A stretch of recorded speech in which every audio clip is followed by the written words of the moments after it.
Ann Baroka, author of the Candida Cure. Is Candida issues often misdiagnosed as other problems, and what are some of the more common that you've seen?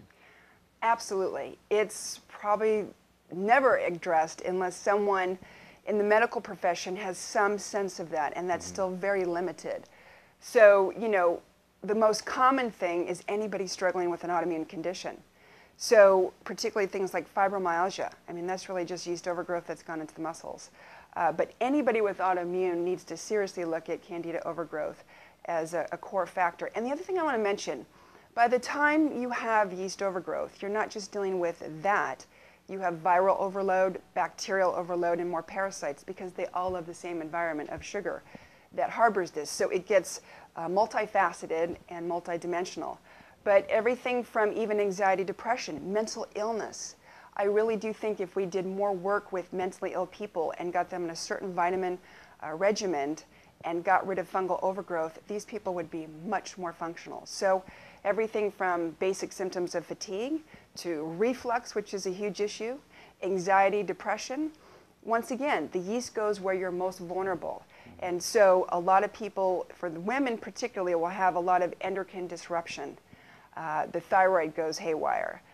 I think it's kind of pandemic that people are having issues with their pancreas. So it's hypo blood sugar, hypoglycemia, so low blood sugar, and hyperglycemia, diabetes.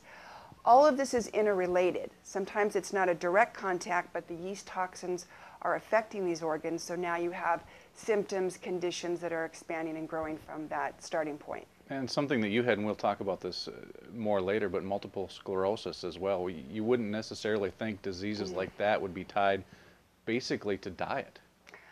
Well, and I think that's a shame because I think it's very simple mechanics. I don't know why we still can't get that nutrition is the key component. It's chemistry. We're not talking something far out. I'm not talking bee sting therapy.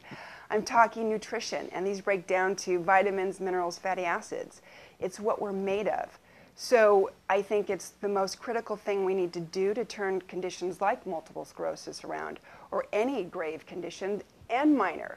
I'm always astonished when I see someone with ulcerative colitis or Crohn's, which is an autoimmune of the GI tract, and they'll see the top specialist, and these doctors literally will tell them, your diet has nothing to do with what's going on.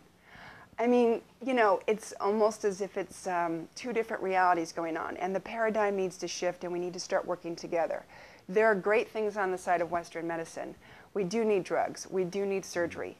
But we are so missing the preventative steps, and we're not filling in the picture. And that's a shame. Now, why is that? I mean, I don't know how many doctors we've talked to and information that we've read that say exactly what you're saying, but still the two don't come together. And why is it taking so long for that to happen?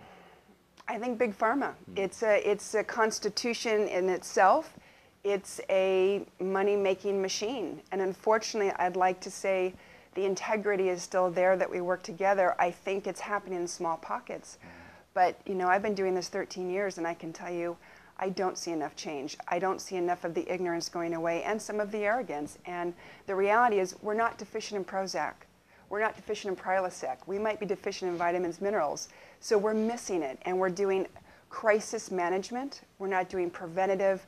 We're not getting to the root, which is always infection and inflammation. The thing we forgot the most, the body is extremely intelligent. You just have to clean up the environment for a long enough period of time. And that's really what I do in my practice is I watch changes all the time, because if you get to the root in removing those infections such as candida, viruses, and you get rid of the inflammatory factors, the body heals like that. It's not a mystery.